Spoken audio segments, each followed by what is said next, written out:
تقریبات میں جو شرکت ہو تو وہ بھی کرنی چاہیے. صلہ رحمی ہے مردوں کے، یہ جو مردوں کا مردوں کے ساتھ سلام دعا، عورتوں کی عورتوں کے ساتھ، گھر کے اندر انسان کو اس انداز سے بند نہیں ہونا چاہیے. کسی کی تقریبات ہو تو انسان جائے. لیکن آج کل کے جو تقریبات ہیں، تقریبات کم ہیں، فسادات زیادہ ہیں. تو تمام تر جو چیزیں ہیں وہ گناہ سے شروع، گناہ پر ختم. نکاح ہے گانوں سے شروع. تو مجھے ایک ایسے ملے تو میں نے کہا کہ کیا کر رہے ہو سادے بندے، اللہ رسول نے تمہیں نعمتیں دی ہیں، کتنی ساری زندگی کی کمائی، اب کیا حلال کمائی حرام پہ لگانے کے لیے تم نے جمع کی تھی؟ نہیں بھائی، آخری بچہ ہے، آخری بچہ ہے تو تم نے پھر تو تمہیں مزید بھی خیال کرنا چاہیے کہ میرے کتنے علماء ہیں وہ یہ کہتے ہیں کہ آج کل جو ہمیں کالز آتی ہیں وہ طلاق کی آتی ہیں، تو سب سے پہلے ہمارا کوشچن ان سے یہی ہوتا ہے تمہاری نکاح کا انداز کیسا تھا؟ حالوں میں تھا، گانوں سے تھا، بد نظریوں سے تھا؟ اب بک تو نہیں چلتی ہفتہ شادی بھی. کتنے ایسے مشاہدے ہیں. میں نے ان دوست کو کہا، میں نے کہا تم نے کبھی نماز میں جانے کے لیے گانے لگائے؟ مسجد میں گانا لگا ہوا؟ کہا نہیں وہ تو عبادت ہے. میں نے کہا نکاح بھی عبادت ہے. کس غلط فہمی میں ہو، کس انداز میں پڑے ہوئے ہو، یہ عبادت ہے. تبھی تو کبھی ہم نے گانے سے پہلے ہم نے خطبہ پڑھا ہے؟ نہیں. گانا مسجد میں ہوا ہے؟ نہیں. یہ نکاح مساجد میں ہوا ہے.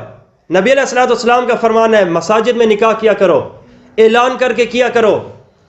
اور نکاح سے پہلے خطبے کا کیا مطلب ہے؟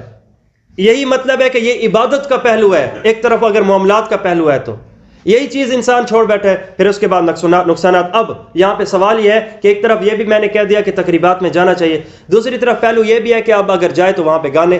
بہت ہی سمپل وے جو میری نظر میں بہتر ہے، یا تو تقریبات جو پروگرام ہے اس سے 2 دن پہلے جائے یا 3 دن بعد میں جائے، اور واضح طور پہ بتائے کہ میرے نہ آنے کی وجہ یہ تھی.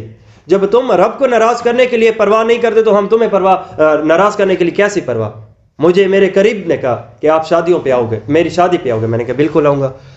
تو دوسرا سوال کہ میں نے کہا گانے ہوں گے؟ کہا ہاں. میں نے کہا پھر میں بالکل نہیں آؤں گا. کہا ناراض ہو جاؤں گا. میں نے کہا اللہ کرے 10 مرتبہ ہو جائے. ایسے منہ پہ دیکھا. میں نے کہا اللہ کرے 10 مرتبہ ہو جاؤ. نئی بات سمجھے تو دوبارہ سن لیجئے.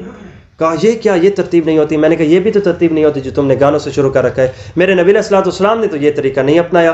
وہ تو اتنا سادہ نکاح ہوتا تھا. نبی علیہ السلام صبح ایک صحابی سے پوچھ رہے ہیں ان کے انداز سے، اتزوجت، کیا تم نے نکاح کیا؟ جی یا رسول اللہ میں نے نکاح کیا. شادی کے بعد بھی نبی کو نہیں پتہ چلا. وہاں جنازے بھرے ہوئے ہوتے تھے اور نکاح کا معاملہ یہ نہیں ہوتا تھا. اگرچہ گنجائش ہے، اجازت ہے، لیکن طریقے سے. تو یہ والا معاملہ تو نہیں ہونا چاہیے.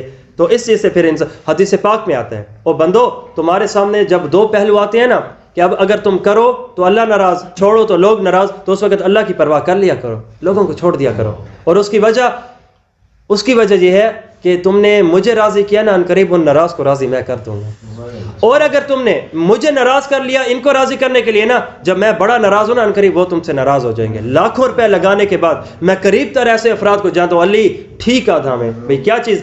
میں نے کیا ٹھیک کہا؟ تم نے کہا تھا نا کہ وہ بس شادی ہو تو شادی ہونی چاہیے، وہ نہیں کیا تو اب پچھتا رہے ہیں. میں نے کہا جو کام تم نے کر کے دیکھا ہے نا وہ میں پہلے جانتا تھا اندازوں سے. لاکھوں لگا کے رشتہ دار ناراض ہو جاتے ہیں. بھائی سالن ٹھڈا ہے، صحیح ہے نا. وہ اب دوست کہہ رہے تھے کہ انہاں کو گھرن دا گوشت کھواؤ تو نکل دے لے اپنے ہاتھ کو پہنچ کے آسن کہ گوشت آلا ہی لیکن ہے ٹھڈا. نہ شکری کا پہلو ہوتا ہے، یار ایما کو ڈٹھا نہیں، اوما کو نہ سلام نہیں کروایا، ساکو تو منہ ہی نہیں لایا. اس قسم کی باتیں ہوتے ہیں. تمہارا خرچہ الگ اور ناراضگیاں خرچہ کر کے تم لوگوں کو ناراض کر رہے ہو. اور پھر اس انداز سے جو بھی پوچھ بھائی اللہ رسول کی ترتیب تھی ہم نے ویسے چلائی ہے، اب ناراض ہونا ہے تو اللہ رب العزت کا دعویٰ ان قریب تم ٹھیک ہو جاؤ گے. اب تمہیں ٹھیک کر لیں اور خدا کو ناراض کر لیں تو پھر تم ان قریب ناراض اور اسے تو پہلے ناراض کر بیٹھے. کیا ہاتھ میں رہا؟ دنیا بھی خراب، خاسرت دنیا والآخرہ. دنیا آخرت تباہ تھی، دنیا میں بھی مزہ ختم. کفار ایک اعتبار سے دیکھیں دنیا میں تو مزے کر رہے ہیں نا، پھر مسلمان نہ یہاں کا ہے نہ وہاں کا ہے. وہاں کا تو اس لیے نہیں رب ناراض، یہاں کا اس لیے نہیں ہے کہ اس نے لوگوں کو اس انداز سے خوش کیا کہ ان قریب انہوں نے ناراض ہو جانا ہے. ان کا مزاج راضی ہونا نہیں ہے، ان کو ایک نظام پہ لاؤ، خود بھی پابند ہو وہ بھی پابند ہو جائے. تو یہ ایک بہتر طریقہ ہے. اور دوسری چیز اگلا ٹاپک کہ گھر میں عورت کو ایک جگہ مختص کر لینی چاہیے عبادت کے لیے. جہاں نماز ہو، گھر کی چھوٹی سی مسجد ہو تو وہ بنا لینی چاہیے، جہاں پہ ہم سونے کے لیے علیحدہ کمرے کو ترجیح دیتے ہیں، پکانے کے لیے علیحدہ باورچی خانے کو نام رکھا ہوا ہے، تو عبادت گاہ بھی ہونی چاہیے. وہاں پہ انسان پاکیزگی سے، تسلی سے، تسبیح لٹکی ہوئی ہو، تمام تر جو چیزیں، ایک چھوٹا سا ایک مسجد جیسا ماحول لگنا چاہیے. اور ویسے بھی حدیث پاک میں آتا ہے رسول اللہ صلی اللہ علیہ وسلم ارشاد فرماتے ہیں کہ گھر کو قبرستان نہ بناؤ. اور اس کی تشریح میں یہ بات ہے کہ مردوں کو بھی چاہیے جو سنت نوافل ہے، بہتر اور افضل یہی ہے کہ گھروں میں پڑھنا چاہیے. اور آج تک اگر آپ کے سامنے یہ مسئلہ نہیں آیا تو اس کی وجہ یہ ہے کہ آج کل ماحول بدل چکا ہے، کہیں سے انسان آتا ہے کہیں پہ جاتا ہے، گھر جاتا نہیں ہے، یہاں پہ پڑھی نہیں، بعد میں ٹائم نہ ملا، تو اس لیے کچھ نہ کرنے سے کرنا بہتر ہے کہ یہیں پہ انسان پڑھ لے، وگرنہ افضل چیز یہی ہے۔